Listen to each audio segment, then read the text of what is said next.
Bonsoir et bienvenue, vous regardez 6,5.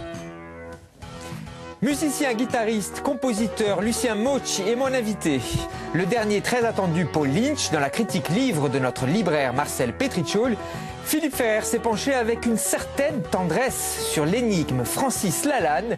Et nous poursuivrons avec notre questionnaire 6,5. Mais tout de suite, c'est notre interview. Bonsoir Lucien Mauchy. Bonsoir Philippe. La musique est-elle pour vous, avant tout, source d'expérimentation ? Tout à fait, j'expérimente tout le temps.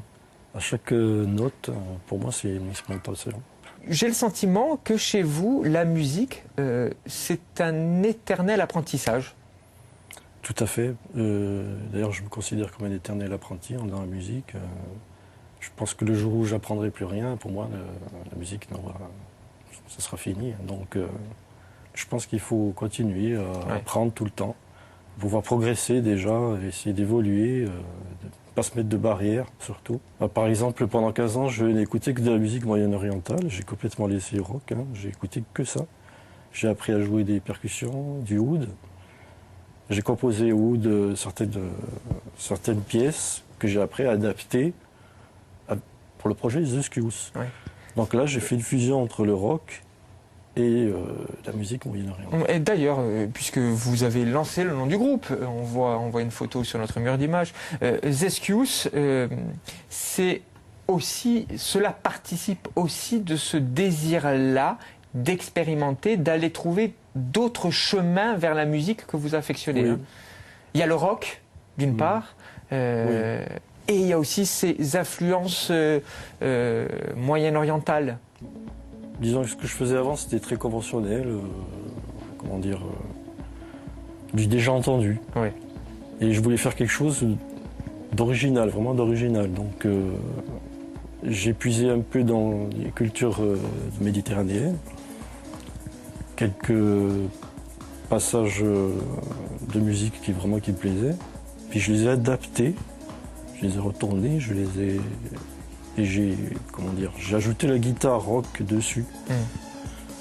Là, ce qu'on est en train d'écouter, ça c'est un autre projet. C'est ça, c'est un autre projet électro. Que vous souhaitez mener et que vous êtes en train de mener. Oui, voilà, oui.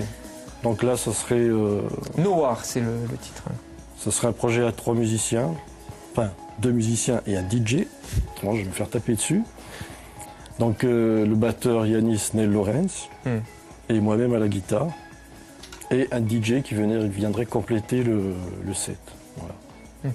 Tout à l'heure, au tout début de notre conversation, j'ai fait une sorte de lapsus quand j'ai dit essayer de chercher, d'inventer de nouvelles notes. Le terme exact, c'est évidemment partition. C'est parce que, alors il y a cette pudeur que vous avez quand je suis très timide, quand vous me parlez. Oui, mais c'est pour ça que je suis d'autant plus, je le dis aux téléspectateurs, d'autant plus heureux de vous avoir en ma compagnie sur ce plateau, parce que vous n'avez pas l'habitude, justement, des plateaux télé, et que vraiment dans l'esprit des insulaires, notamment des Ajacciens, nous en reparlerons tout à l'heure, il y a toute une dimension importante de votre travail qui est essentielle. Il y a une trace qui est restée. Il y a eu pendant de nombreuses années cette scène rock que vous avez occupée. Et aujourd'hui, comme une sorte de coup de pied dans la fourmilière, vous réussissez à emprunter des chemins de traverse. Il y a Zescius. Il y a ce groupe que vous menez, ces influences moyennes-orientales. Vous ne tournez pas le dos à la musique rock. Évidemment, cela nourrit les deux pendants de votre travail. Et il y a aussi l'électro. La modernité, ça existe et vous l'affrontez. Je pense que c'est ce qu'il faut faire, parce qu'autrement on va s'enterrer. Il y a des amis, par exemple, qui sont terre à terre. Ils sont enfermés dans leur carcan, il n'y a pas moyen de les faire sortir, et dès qu'on leur dit moi je vais expérimenter ça, t'es dingue, ça va jamais marcher. Effectivement, ici ça peut pas marcher, parce que les gens, ils ont une vision de la musique qui est quand même assez spéciale. Ils sont un peu trop inspirés par ce qui se passe sur les médias, bon, en parlant pas de France 3. Non, vous pouvez, vous en laissez libre. Ouais, non, mais ce que je veux dire, c'est que vous voulez. Vous pouvez ici. Ce que je veux dire, c'est après, je serai d'accord ou pas, mais... en France, il y a une poignée de producteurs qui font la pluie et le beau temps, et ça fait que bon, les oreilles ne sont pas habituées à écouter beaucoup de musique. Il faut vraiment s'intéresser à la musique, aller chercher ailleurs, en dehors de la France, chercher de la musique vraiment qui va nous toucher. Parce que bon, c'est vrai qu'il y a des très très bons musiciens en France, mais vraiment la plupart sont obligés de partir à l'étranger pour pouvoir se produire. Aujourd'hui, quand vous regardez la scène musicale insulaire, la scène musicale corse, vous avez le sentiment qu'il y a une sorte de copier-coller presque dans ce que proposent les groupes? Oui.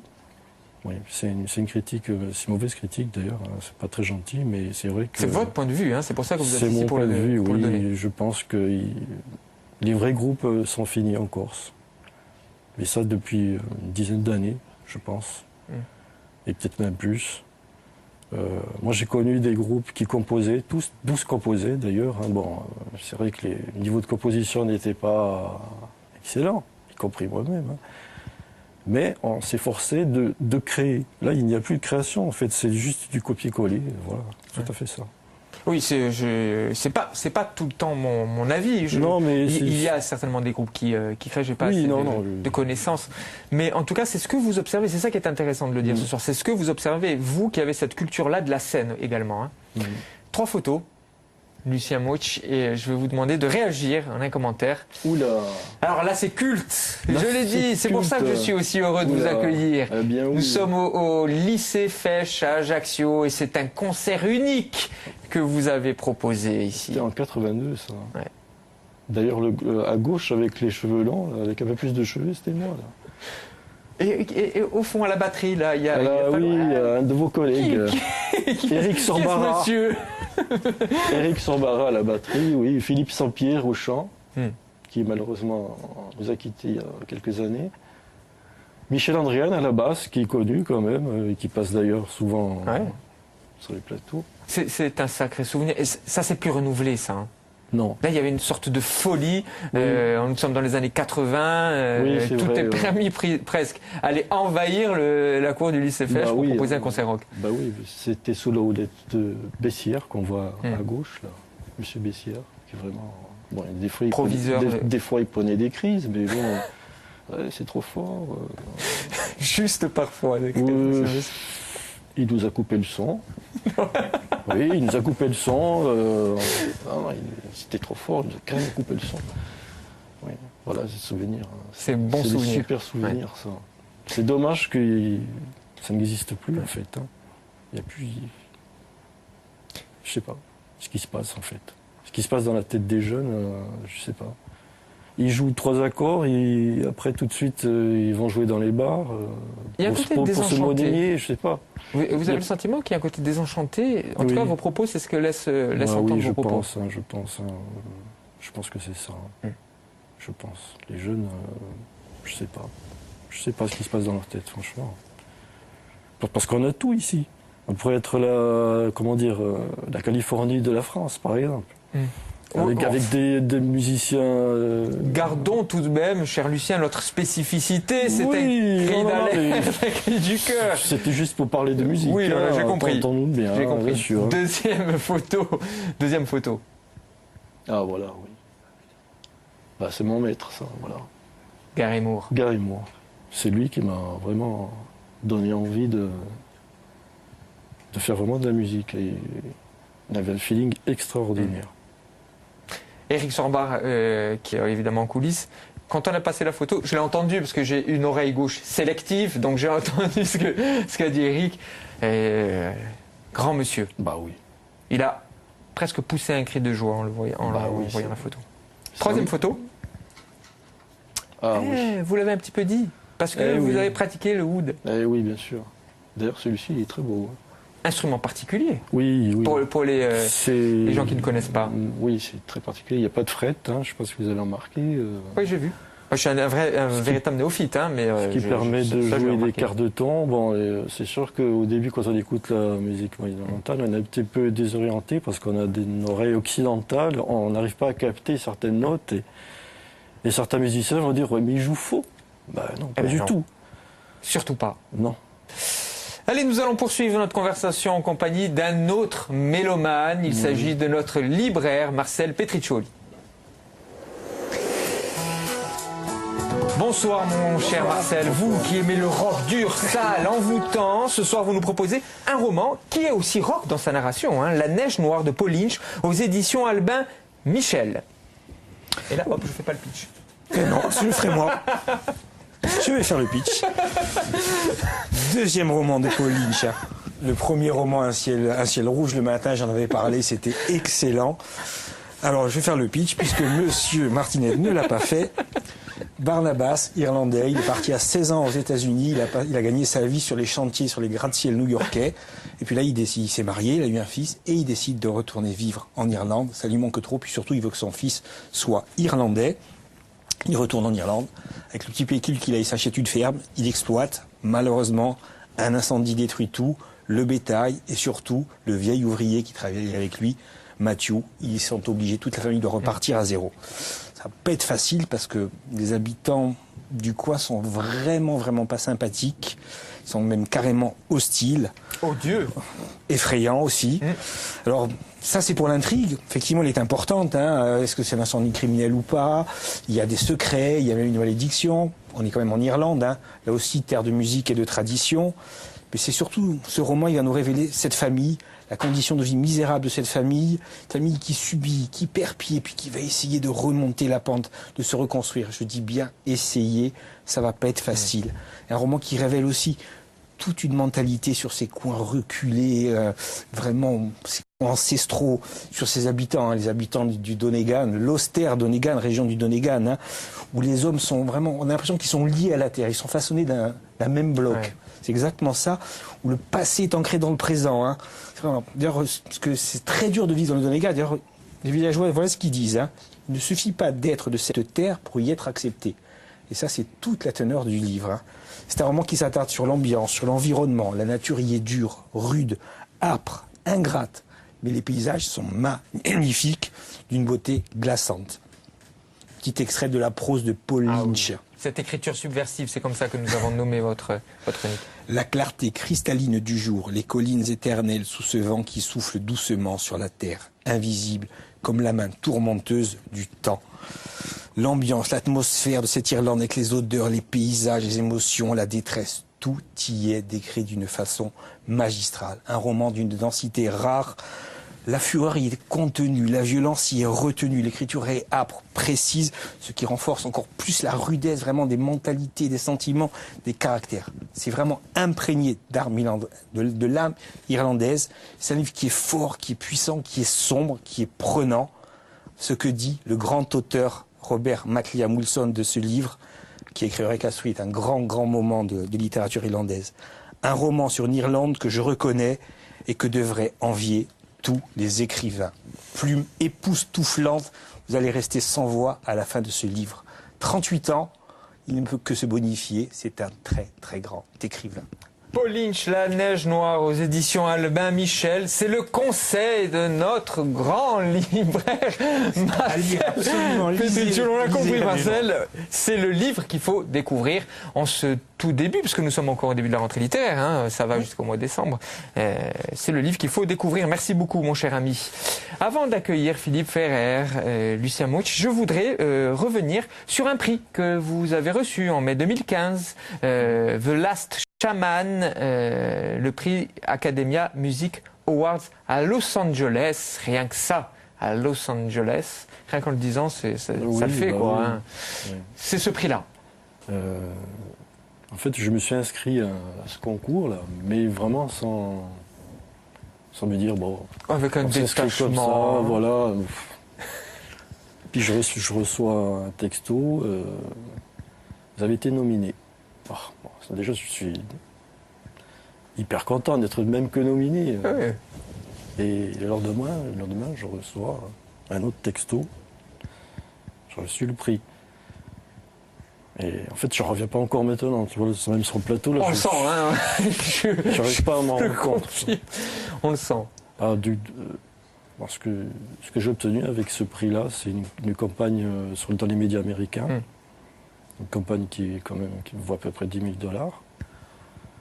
Et oui, voilà, donc ça passe sur toutes les radios américaines, de la planète, dans les médias aussi, d'autres médias, du net. Donc voilà, j'en attends beaucoup. Et j'attends surtout de monter sur scène pour montrer vraiment ce qu'on vaut. Ce que vous proposez sur scène. Voilà. On l'a compris, hein, la scène, quand on a évoqué, quand on a montré la photo du lycée Fesch, la scène, c'est vraiment le lieu où vous exprimez le mieux véritablement votre travail. Hein. Oui, voilà, c'est là où on vit en fait. Hein. Peut-être qu'on en parlera d'ailleurs de la scène avec notre spécialiste musique, Philippe Ferrer. Alors Philippe, ce soir, il va s'essayer à quelque chose d'assez surprenant. Il veut sauver le soldat Lalanne.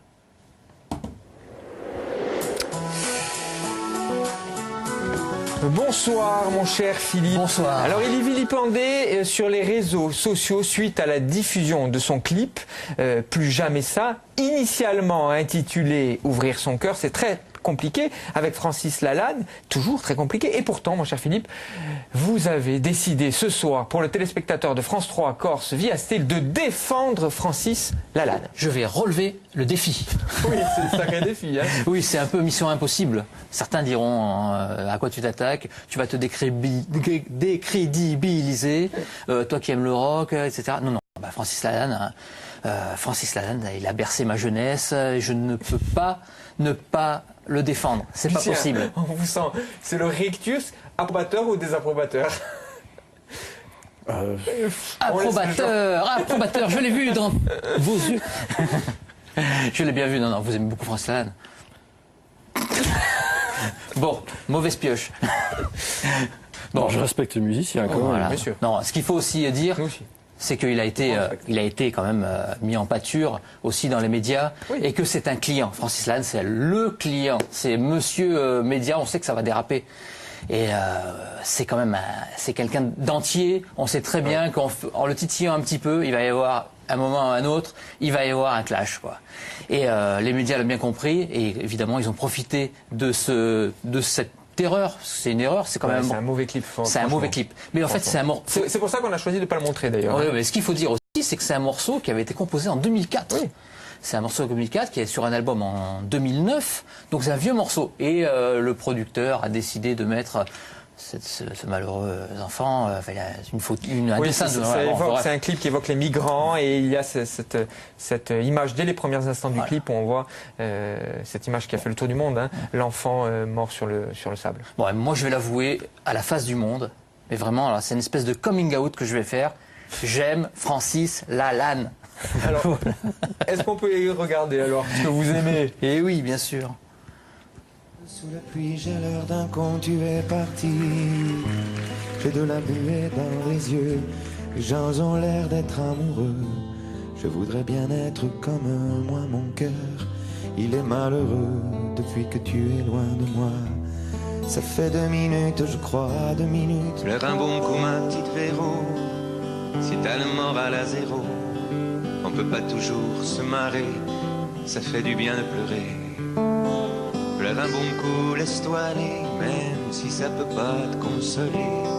Le cafard, quand ça fout le camp, faut que ça fasse du boucan. La vie est triste, mon amour, que la vie est triste. Ah, c'est des paroles magnifiques. Non, on ne rigole pas. C'est des paroles magnifiques. Elles ont bercé toute ma jeunesse. Et entre Nevermind the Bollocks de Sex Pistols et Power Age d'ACDC, eh ben moi j'avais ça. Voilà, magnifique. C'est un petit chef-d'œuvre qui n'a jamais été réédité d'ailleurs depuis, mais c'est un chef-d'œuvre. J'aimerais bien qu'il soit réédité en CD quand même pour bien montrer le talent de Francis Lalanne. Je peux le défendre encore? Oui, vous pouvez. Voilà. Non, ce que je voulais dire simplement que Francis Lalanne, c'est quelqu'un qui est très premier degré. C'est quelqu'un d'entier qui est très premier degré. Et cette polémique, elle m'a fait un peu m'interroger sur, surtout nous, notre façon de penser. Est-ce qu'on ne serait pas un petit peu gouroutisé, maintenant ne comprenons plus que le second et le troisième degré. Nous, les bobos, je m'inclus dedans, hein, les bobos shootés à l'esprit canal, c'est un petit peu ça que je voulais dire. Et je m'interroge un petit peu, parce qu'en fait, c'est quelqu'un d'entier, et c'est quelqu'un qui ne parle que d'amour et de paix. Il dérape, mais c'est son caractère. Francis Lalanne, l'énigme Francis Lalanne, perçu par Philippe Ferrer. C'est le choix du jukebox de notre musicologue de l'émission. Vous avez vu comme je monte d'un cran le... Merci beaucoup Philippe, et c'était courageux d'avoir défendu Francis Lalanne ce soir. Oui, ça, ben voilà, c'est le côté punk de Philippe. Exactement. Merci cher ami, et je vous dis à très vite. C'est le moment de notre questionnaire 6,5.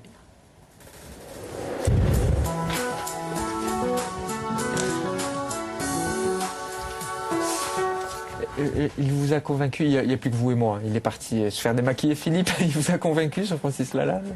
Pas trop. J'en étais sûr. J'en étais sûr, cher Lucien Mauch.